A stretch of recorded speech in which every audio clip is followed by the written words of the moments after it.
What if the very pain you've tried to forget is the mark that proves you've been chosen, not because you were the strongest, not because you prayed the loudest, but because heaven saw something sacred in your silence?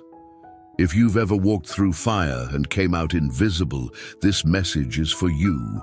They don't teach this in Sunday school.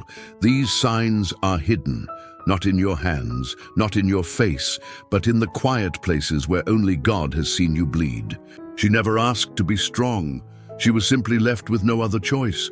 From the outside, she looks like anyone else.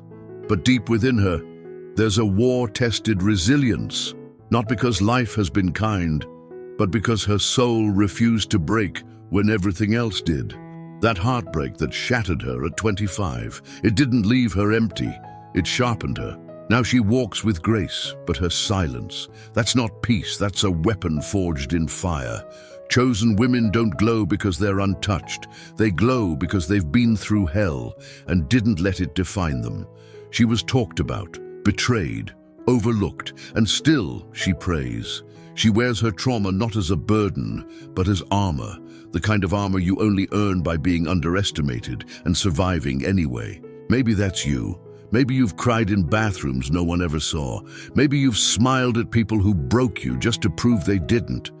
But here's the thing about chosen women. Their wounds aren't weaknesses. They're maps. Maps that heaven uses to lead others through their own storms. And as those storms begin to settle, another tension quietly rises. Not chaos this time, but something holy and harder to explain. There's a restlessness she can't explain. Even when life is good, the job stable, the house quiet, her soul stirs. People say she should be grateful, and she is, but there's this holy itch she can't scratch. A divine discomfort that whispers, you were made for more. Not more applause, not more status, but more alignment with something eternal. This ache doesn't mean something is wrong, it means something's rising inside her. Like Romans 8:19 says, all of creation waits for the daughters of God to be revealed. She walks into rooms that should feel like home, but feels like a stranger. Not because she's broken, but because her spirit no longer fits small spaces. Like Esther in the palace, she's dressed for royal but carries a deeper calling. Then comes the isolation, not geographical but spiritual. She's surrounded yet unseen, speaks yet feels unheard. Even amidst laughter, there's a quiet ache no one notices. They call her withdrawn, but they don't see it's not absence, it's insulation.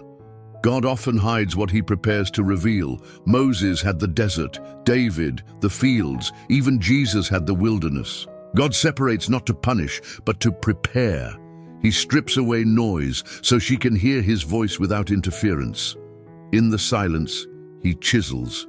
You're not being left behind. You're being carved out for something sacred. She feels everything.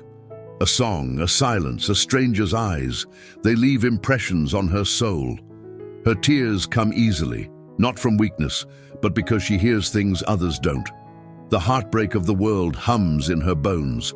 While others scroll past suffering, she stops. She prays.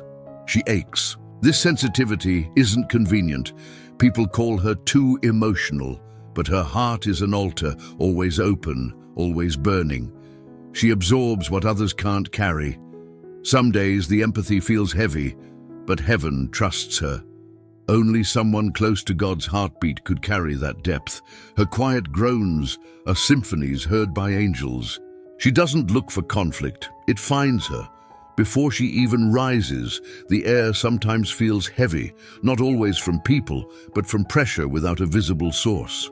She's been misunderstood, falsely accused, pushed aside without reason. But what looks like bad luck may be spiritual backlash. Chosen women disturb shadows they never knew existed. Mary didn't seek warfare when she accepted the angel's call, yet obedience triggered resistance. Maybe you felt it, that sudden rejection, the rumors making no sense. It's not punishment, it's proof. Darkness only targets those carrying something sacred. Your sensitivity is spiritual authority. Your quiet prayers shake atmospheres. Even in silence, your alignment with God speaks louder than words. The battle isn't designed to break you, but reveal you. What feels like survival prepares you for breakthrough. And hidden within the battle is strength, surfacing when you decide pain won't have the last word. She shouldn't be smiling, not after everything, not with the weight she carries.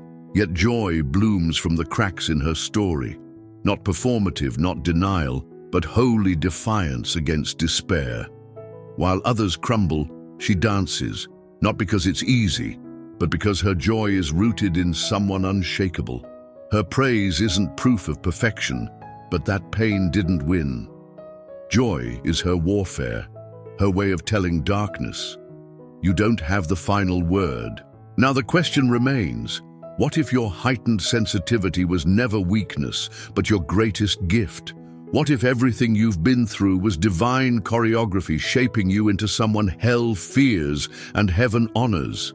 You were never forgotten, just hidden for a time like this. If your heart whispers yes, declare boldly below, I carry the mark, I am chosen.